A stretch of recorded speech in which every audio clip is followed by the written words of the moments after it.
important thing is my purpose. You know, if it comes, what I could say is simple as this. I'm going to begin with a question.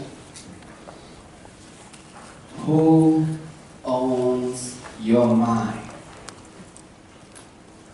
Who owns your mind? Now look at your next neighbor, look in their eyes and ask them that question. Who owns your mind? Who owns your mind? Is it fear, worry, anxiety, poverty, fear of losing loved ones, fear of failure? Who owns your mind? Because the battles are fought in the mind and they are won in the heart. And whoever owns your mind owns you and everything you create. Well, I travel most of the time. I go to schools, colleges, and university conferences. And I normally ask that questions. Most people say, I own my mind, I own my mind. But one time the kid put his hands up and he said, sugar owns my mind. So how many have ever tried it that way and you end up going that way?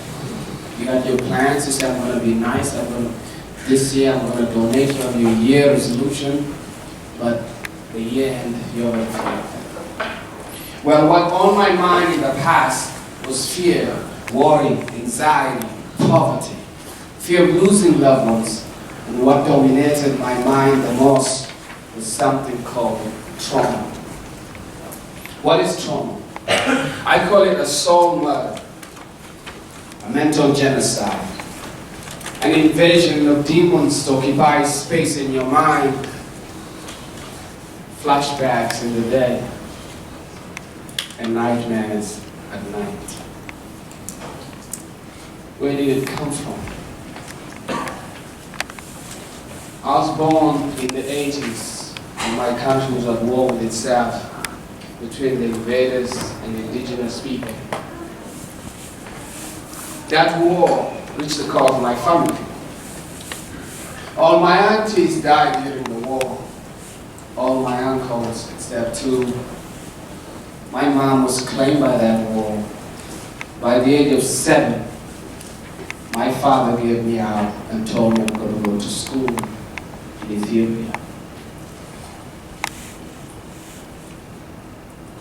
The war, the first time it happened, I thought the world was ending. It was fire from the sky, bombs dropping, the ground was shaking, and people would be running different directions. I got used to seeing people die. The closest person I ever saw as a kid shot next to me, I was 5, it was my mother's bodyguard. He was shot in his belly, and his intestines were coming out, and my mother was trying to push them back in. And I would see the steam was coming out of his stomach and the blood follow after that. Witnessed my aunt crept in front of me as she was crying helplessly. I did nothing. Now my father gave me out and told me I'm going to go to school in Ethiopia. Well, we had to walk hundreds and hundreds of miles. Some children died of starvation, and some died of dehydration in that process. And to remember what was happening then, just imagine 6, 7 years old, 12-year-old burying their own dead. Somebody died, we dig our own graves. We make our own prayers, and we bury our own dead. And as to reflect on that picture, there was one kid when we arrived in Ethiopia, started asking questions. Where is my mama? Where is my dad? Why are we here? God, what have we done as children to deserve this?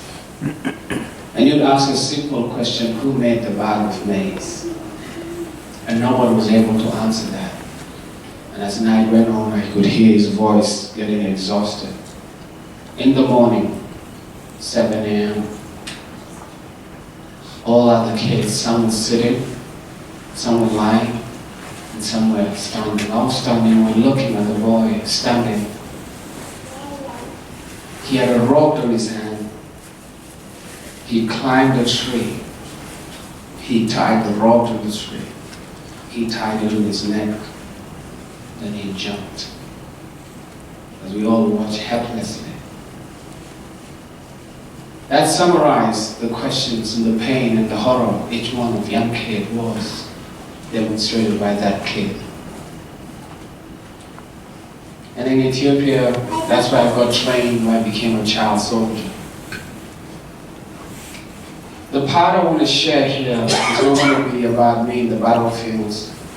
But the part I want to share is the lowest point I've ever been as a human being, which transformed my life to be today. And this is the journey when we plan an escape from not becoming child soldiers. We're between 200 to 400 young people mixed with adults. And we plan an escape. We're told that the journey is going to take us 1 month, but it took us 3 months. When we ran out of food, we applied the basic soldier skill. We could eat anything. We're depending on vultures, snails, snakes, anything we could find, but those things became clever. And as time went on, when somebody died, the vultures come and eat the dead bodies, and we shoot the vultures and eat them. The situation became more intense. Here what happened was soldiers started eating dead bodies. My senses changed. When I look at my fellow human being, they smell like food to eat. A child soldier, a friend of mine, was dying next to me. And I look at him and I told him, I am going to eat you tomorrow. And he said nothing.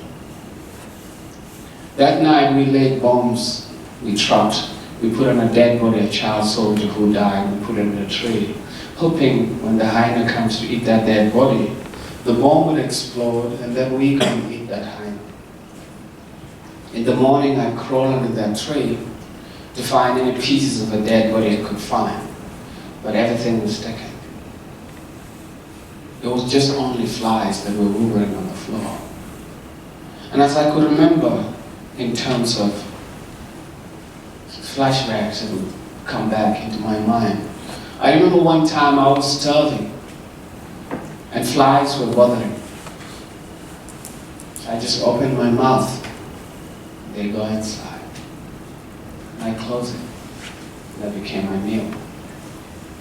This place, the flies that were hovering on the floor, there was nothing left. I wanted to eat a human being where nobody's able to see me.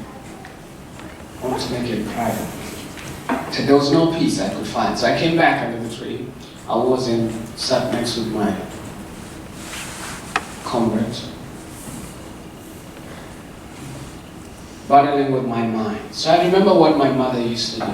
You know, kids observe their parents, and whatever their parents do, they try to practice it in their life. So here, I said, Mom, God, if you're there, give me something to eat. And if I survive someday,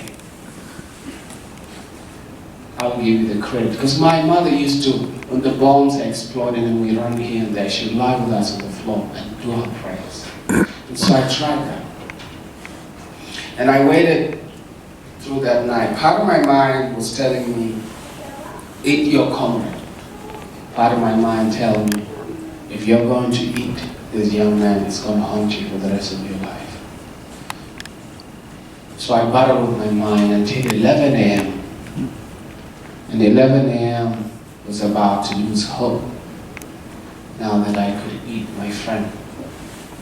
A crow came on top of a tree. I tried to cock my gun, and it was hard. It didn't have the muscle, the energy. Then there was a child soldier laying on another tree, dead. He picked his gun, he cocked it, fired at the bird. It fell between my legs.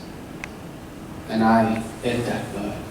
Everything about that bird, from the clothes to the beak, to the brain, to the head, to the feathers, nothing was thrown away. At that moment, I started asking myself a question: how did that young man who lay dead know I'm struggling with the bird? Was his soul hanging in the sky looking at me? But why did he leave to eat that bird with me? So those questions were not answered. So luckily, this is the lowest point I've ever been as a human being, but when I think about it, it's inspiring, motivating. Because one thing I've come to understand is our defeats and our failures have so much value. But when the biggest mistake we make is we attach our emotions to our defeats and our failure, and then we don't see the value it gives us. This journey of mine gave me the greatest training that has given me mental power to move forward. When I think about it, it gives me energy. So I thought I would share with you. Every person has a story. Everyone here has got a story they can share in their own journey. And so, I got lucky at this point, and we ended up arriving in a place called Work. Those pictures are me. That time I was already a trained child, so that was in Ethiopia. That's my childhood friend. I want you guys to look at this picture and just take your time and look at it. You will never know the potential of any child or any human being unless that person is given an opportunity. So on my journey, I met Emmanuel Jal, a British aid worker. She had rescued over 150 child soldiers. But I was the only one that she was able to smuggle on a plane and put to school in Kenya. She transformed my life. She gave me the dream I've been looking for. I always wanted to go to school. And when I look at her, the seed of purpose she planted into my life has impacted thousands of kids, where I'm able to put kids in school. And also I'm able to use my story and my music, my other skills, and contribute to the world. And my challenge to you is, whatever you're doing, it doesn't matter where you're creating an impact with your act of purpose, because human beings struggle. You never know who that human being can do.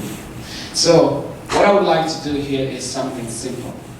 Now, there's a scientific research that shows that the things that make us so upset the most, that rob us our joy, are the things we take, are the things that we want. And when we don't get it, or the expectation we're waiting for, it robs us everything we have. But the things that give us joy, that allow us to have a clear mental space, is recognizing what we already have and being grateful for it.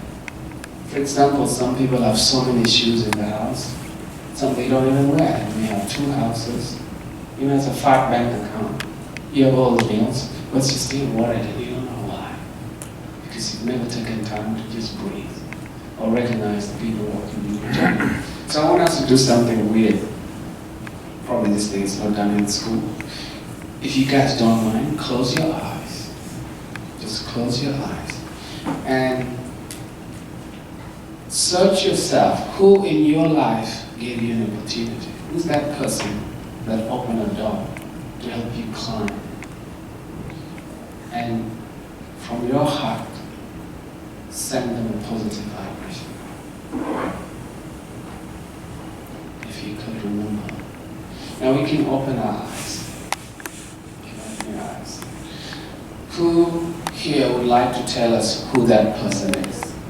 Because one thing I came to know, communities are built by stories. The stories we tell each other bring us together, but at the same time, our lives, our success are shaped by the stories we hear, the stories we tell each other. So, who would like to take that step to tell us who that person is? Awesome, we got 2. Yes, sir. This thing, okay. Hey, my name is Emmanuel Jal. I grew up in Nevada, Carson City, Nevada, so went to high school. And so my memories go back more than 50 years. I graduated in 1970-ish, I guess. But I guess I was an average student. Didn't know who I was, where I was supposed to do in life, what I was going to become or whatever. I was just kind of going with the flow, didn't have any close friends or anything. But the man who changed my life was my biology teacher, David Emmanuel. And he got me to love science. Not that I'm particularly scientifically oriented, and I never became a scientist, I'm a geographer. So my interests are a bit more cultural and human than physical. But he got me interested in science, and he got me interested in asking questions and loving life, just loving the fact that we can analyze things and we can understand things, and then we can apply things, we can apply our knowledge and things. But the thing about him that made him different from all the other teachers I had, he said I was his best student. And I was probably lying, but I believed it. And I believed, gosh, am I really his best student? And I really applied myself. I thought, yes, I can become something, and I can be, I can believe in myself.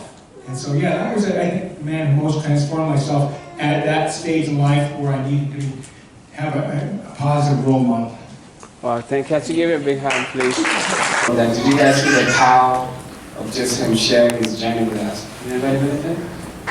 Now I would challenge you, when you get a chance, find somebody, remember who crossed your journey, and you see a connection, a great energy boost that will take us forward. So that's what we just did, was called gratitude. So it's one of the principles that helped me on my mind. So it helped me rewire my brain. Just being able to recognize what is around me, just the oxygen on the plants and all of that. And so I want us to try this. So can you guys say, my life is art? My life is art. I recognize my life. I recognize my life as a work of art. As a work of art that I create. That I create. To spark conscious awakening. Conscious awakening. In this life I'm creating. In this life I'm creating. I am joy. I am joy. Peace. Peace. I am my purpose. I am my I purpose. am wisdom. I am wisdom. Knowledge. Knowledge. And understanding. And understanding. I am enough. I am enough. I have enough. I have enough. To share. To share With those. In need. In need of my support. of my support. So let's hold it for a minute. Let's allow our imagination to trip and pause for a moment and think about how do you want to be in this planet, And then let's close our eyes for 30 seconds. What is that life you want to create? What is that life? It's never too late. I was inspired recently by a 102-year-old woman who's still trying to be an activist. And I said, why can't she just go and play bingos like all people? But she's still interested in activism and concerned about education. So it's never too late. What is that impact you want to create? What is that impact? Do you see difference? Do you see people smiling? Or do you see animals jumping happily? Or do you see plants growing great? Or do you see our water clean? What is that impact? So we can open our eyes now. What is that life? Anybody want to tell us the life they want to create? Or that vision, or that thing that you want? Who want to tell us what that life is? Can I go ahead? Yep. We have one of our banks here has this motto. It's always said, we're going to give 110%. It's almost like, how can you give 110? That's a little bit mathematically almost impossible to think about it. And I go, well, if everybody in this world gave a little bit more than what they got, just a little margin more, a little bit more in their lives, and so that that the world is always a little bit better for you being here. Pay it forward kind of thing. Whatever acts are happening to you and whatever good things are happening, you do something for somebody else and clean up the highways, do whatever you can to make life better, make an impact on why your life was here and why people want to remember you, even if it's not something great, at least that you've done something good. Well, awesome. Awesome. guys like that? Did you guys like that? Can we do a nice one? What's the best way to do it? What's the American way of clapping? Okay. Can we give you a nice one? So he want to give more. The impact he want to create is, as long as he's alive, he want to give more than 110%, and he want to give more. So that's the impact you want to create. And so, what can we do? Yeah. So, sir, do you mind starting? Me? Yes. Hello. Okay, good. So everybody, can we put our hand like this? Not clapping. You rap slowly. So this one is we're collecting our energy levels. You know, and so we are now supporting him. Our hearts and our mind are united so that he can succeed. So as a community, do you guys agree? Do you want to support him? Yeah. So, who want to prophesy? Let's say stuff. Just say anything you like. Yo, you gotta back around, whatever. So keep speaking. So, keep starting stuff. Yeah. All right. Anybody want to start? What do you want to tell him? I believe in you. Yeah. You go for it. Count me in. You got it. You got it. So, yeah, but people believe in it. Some people are saying, if you need anything from my pocket, come for it. So, let's spin it fast, fast, fast, fast, and then we point it at him and say, let it be. Let it be. Awesome. Awesome. All right. Anybody else want to tell us what they want to do? Anybody else? Anybody else? Awesome. We got this gentleman here. Tell us. You know, I just want to create a world of equality where it doesn't matter who you are, you're respected, you get, work hard, you get what you earn. So that's about it.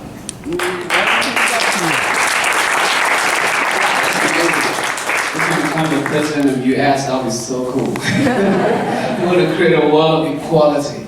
So if you guys agree, do we support it? Can we give him a nice one? Okay, so we'd like to stand up. So we grab this for you quickly. All right, can we say build stuff to him? Let's prophesy, whatever. Come on. You got it. I'll vote for you. What a beautiful vision. Yeah. Awesome. You see, you're making us joyful already. Yeah. All right, let's grab fast, fast, fast, and then. Awesome.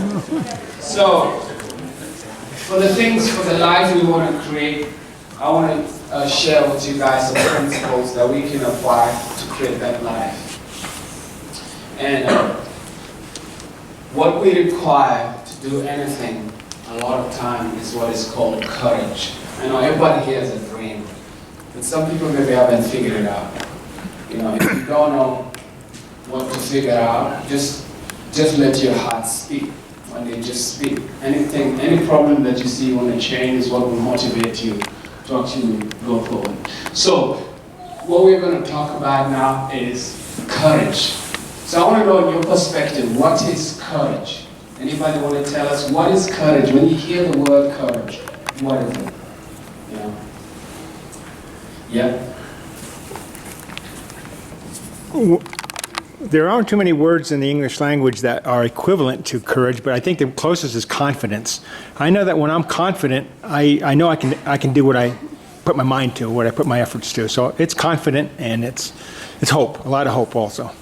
Thank you. Can we give him a big hand? This is a great one. Tell us, what is courage in your own word? Young ladies, you look so courageous. You know? Oh yes, that's so awesome. And this man here. Yeah, thank you. Courage for you to gain courage is something you can do help for self. Yeah. You can fast. Yeah. Motivation. Yeah. My self-motivation. Yeah. Thank you. So I like what they say, courage is inside, it's our self-motivation. So I'll say courage is the force, it's the strength, it's the power within us that helps us overcome fear. We can have courage built within us, but also we can also acquire it from our friends, from our family, you know, or we could learn it. So, can we say that word together? For you to gain courage, can we sit together? Okay, let's go together. Courage. For you to gain courage, you must have something you believe in and must understand that fear is the beginning of knowledge, wisdom, and failure is the infinite source of intelligence. So there are 6 pillars there which are my own perspective of what courage is. So the first principle is belief. You know, when you believe, you stand up. If you believe in failing, what happens? You fail. So I want to share 2. So I'm going to pick, the 2 things I'll probably pick is number 1 and sit, because we don't have time. So belief, where does the belief come from? So the belief, in the journey I was explaining to you, there was a time where there was no water. So we drank our own urine. In the morning, early in the morning, we wipe our hand on the grass in the dew, and that's how we lick it, that became our water. But this journey became so intense. My left toe was cut, and every time I walked, it was so painful that I couldn't bear it. The pain was like crunking my head open. And then there was another child soldier who was promised he's going to be picked 50 meters away from where I was. When I looked behind, he cocked his gun and fired it on his head, and he collapsed. And he planted that seed in my head. As I continued my journey, I started thinking about my life. I look at my future. It was not clear. Then I look at my past. It was ugly. And my present was tormenting me. There is pain. Our numbers are reducing. You know, when your future, your present, and the past collide negatively at one moment, you lose hope. And that moment I lost hope. So I stopped and I cocked my gun with my leg. And I look at the barrel, the hole, and I fired the bullet. The bullet failed. It refused to come out. And I stopped there for a while. I thought I had died until the pain started waking me up. And a voice in my head telling me, you are here for a reason. Then I picked that voice and I said, I believe I've survived for a reason. I believe I am here for a reason. And I believe I am going to be a part of the solution. And I started reciting those belief statements that so much that I was possessed by it, that I disconnected my leg and my head. When I took the first step, it was still pain, but I continued living in my head, believing that I'm here for a reason. Finally, the pain began to disappear slowly by slowly. And in the end, that night became the best night I ever had, and I slept so well. Now this became the foundation that made me understand the belief was built in me, and it has helped me. So by that time, when I came to understand there is something about belief, it made me develop many belief statements, where I look at my limiting belief in my head, and I'll sit down and substitute it with something positive, and I'll say it so many times until I fake my head to be that. And I can share with you some of my belief statement I have now. The belief statement I have now is, I believe in justice, equality, and freedom for all. I believe, as I walk in my purpose, I am not alone. I'm in partnership with the Creator, and every soul I touch has my back. I believe as I walk in my purpose with clear, defined goals and a burning desire to act, success will follow me like my shadow. And I can continue. And so, in terms of the life you want to create, since we know the basis of it, courage, belief is a principle that helps us build that. I want to challenge you. When you go home today, write those belief statements. Write as many as possible. And I'll show you how those belief statements came to rescue me again in my dark times.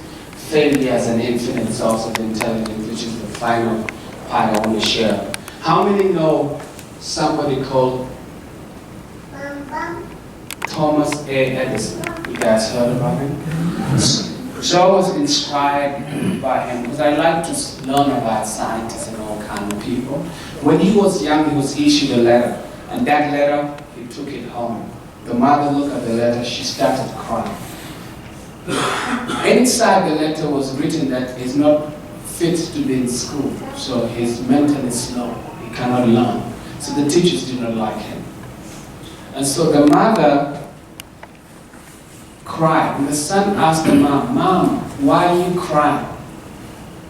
And little boy said, and the mom said, "I am crying because you are a genius."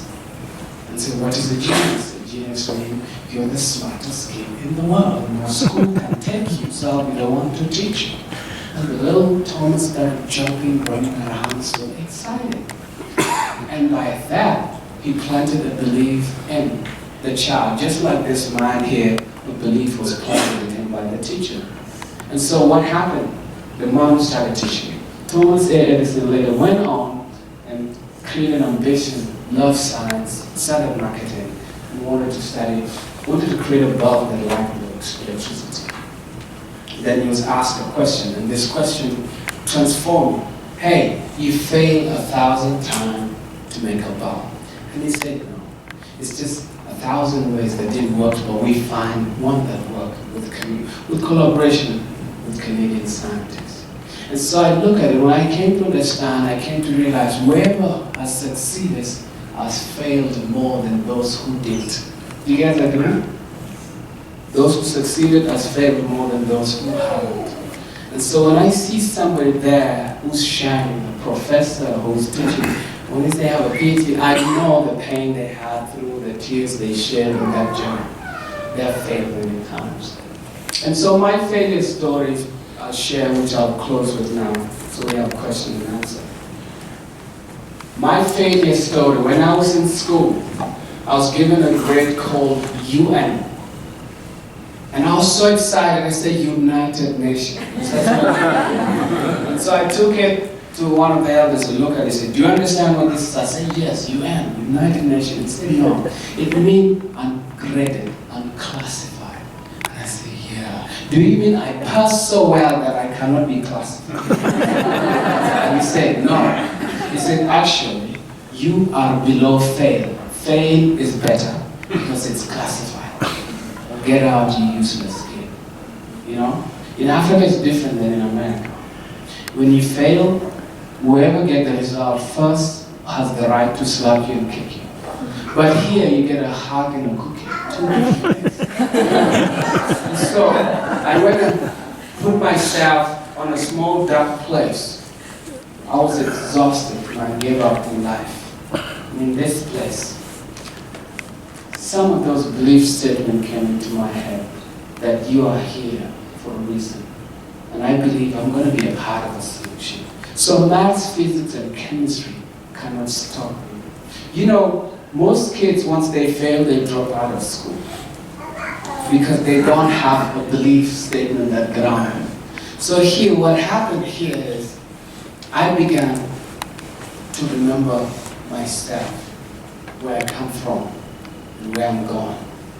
It's the things that hurt the most are not the things that people tell us. It's what we tell ourselves when we are alone. What do you tell yourself when your world has crashed, when everything is difficult? And so at this moment I said, okay, this is what I'm going to do. Now, I am going to go back to school. But this time, I just want to fail. So I failed and I was happy. You know, you need to count your own achievement, not what other people are saying, it's how you feel it inside. And then I went for an ED. Just imagine repeating one class 4 times. Can you imagine? I was like a super doof. You know, if you think you're a doof, I was one doof. Big one. How many of you did the class 4 times? Anybody? I did. And so finally I got a DEC and I was admitted at the University of Westminster because I believe I can beat maths and physics. When I was at university level, I got maths 100% and I got physics 98%. Do you see where we're going? The power of belief can transform your environment, your psychology, and how you think. And so, I want to leave it here. And I say, thank you for listening. My question is, who owns your mind? I do.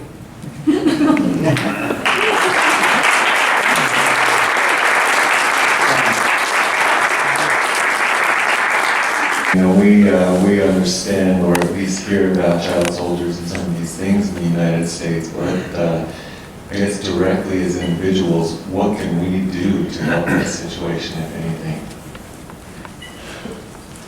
There are several things you can do, like you can write whatever country you're concerned about child soldiers. You can write to your government official and show them you're concerned about the situation. Also, rallies happen. You can join any rally. But the most impactful situation is finding a situation where if you're able, or a couple of friends, if you can actually invest in education and putting one of them in school. Education will have a lot of help that is supported. And some of the thing is if, like, I have also created a charity called War Africa. If anybody's interested to learn about it, if you want to have a direct impact, you know, you can leave your email with us there at the back. And I think for me, not everyone can achieve, not everyone can move ahead. And I see one of the greatest gifts in many people of Africa, is to be able to make a whole world out of nothing. They have almost nothing, but at night they're sitting around and laughing and talking and enjoying and sharing and helping. They're staying where they are, but they certainly have a very rich world. Thank you for that. Thank you. I mean, there are two things. There's your vision and there's your purpose. When you know your purpose, you can make impact anywhere, regardless of whatever circumstances you are in. And it gives you joy. Or when you have a vision and achievement of something that you see, a revelation for abundance, then you see where that you want to go. And that will drive you. And it will actually, sometimes it could be violence. When it's not backed by a purpose, you're just riding on your vision, you'll hurt a lot of people. And in the end of the race, when you get so much wealth for yourself, you realize you're empty. So we have so many people with a lot of money, but they're so empty and dry because they are not given.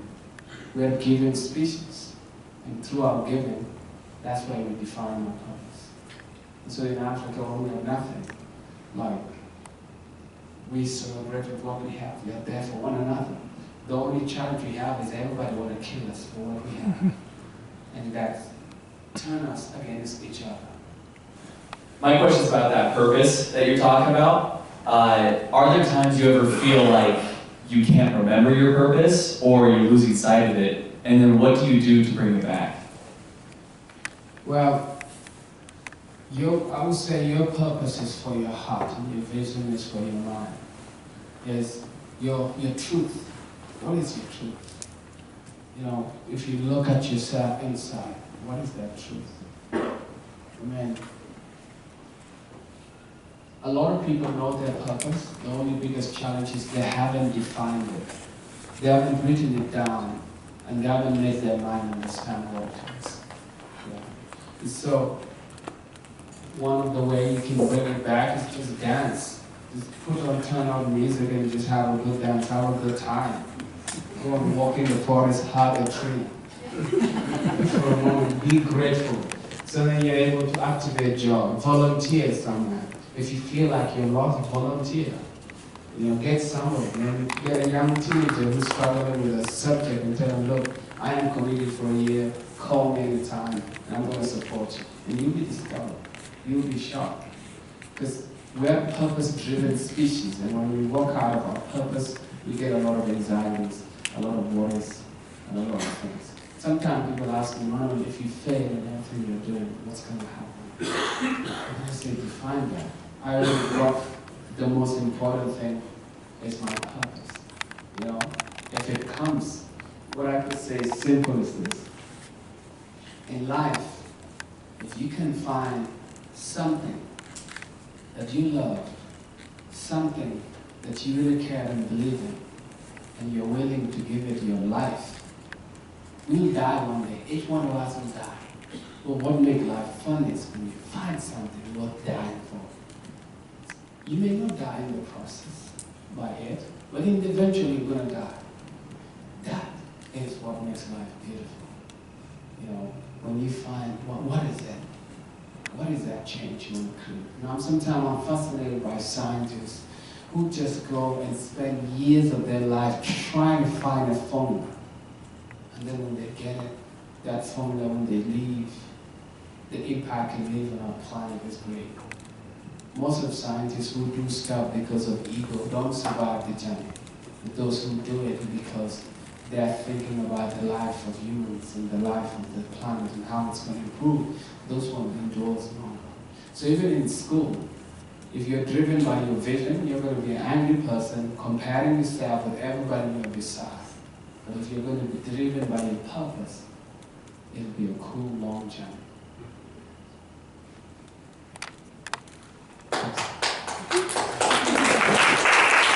So in the UK now, they want to prescribe dance as a medicine. So basically, you go to the doctor, check you out, or you need to do it 3 times a week. So there's something that we discovered, like when we shake this part of our body, certain chemical reacts that allow us to be intuitive and put us in balance, and we can be able to enjoy that moment. So it's like a form of meditation. And so it has anti-aging properties. You guys know, so if you don't want to see like why black people don't cry, it's because we share our body. That's the one thing we need to know. That's why. And the one who crack easily are those who don't, because they live in their life. So, are you with me? So this is how you know a person who's walking in their purpose. When the beat drops, they move. Those who don't live in their purpose, when the beat drops, they're just straight. It's like, have you ever seen professors who live in their head? They're like this all the time. Yeah? But there are those who, the professors who live in their heart, they have energy. You see them moving like this. So, you guys ready to move with me? Yeah. So we go like this. 1, 2, 3. Just warm your mouth like that. Okay, so now you guys are ready. So let's go this. 1, 2, 3, 4, 5, 6. You open. 1, 2, 3, 4, 5, 6. Da da da da da da da. Chicken dance.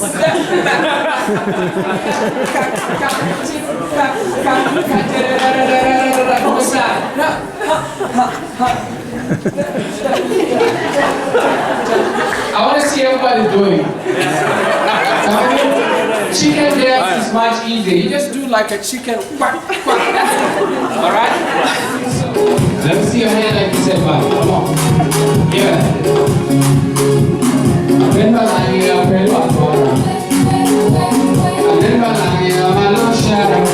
Oh, there we go. Playing pressure, getting mess, building us, no success, kindness, wickedness. She's my loyal highness. She dance with me, but I'm secure.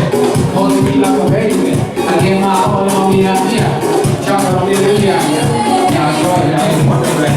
But it's right, it's wondering. And my squad, well, I'm a boy. Try to be my shot, yeah, I saw it, I ain't wondering. But it's right, it's wondering. And my squad, well, I'm a boy.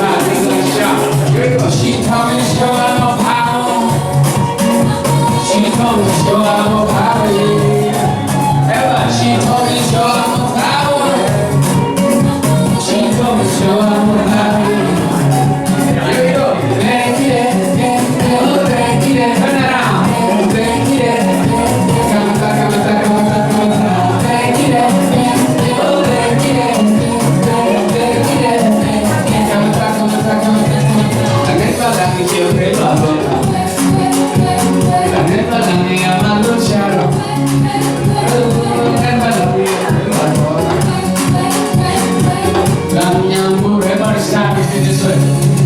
She stayed tall, my high all top. Ice mine, she's got it, feel the place with the love and double top. All close like touching it. Spring, rain, we start summer. Where the game, we together, we took stuff down, one finger. That's when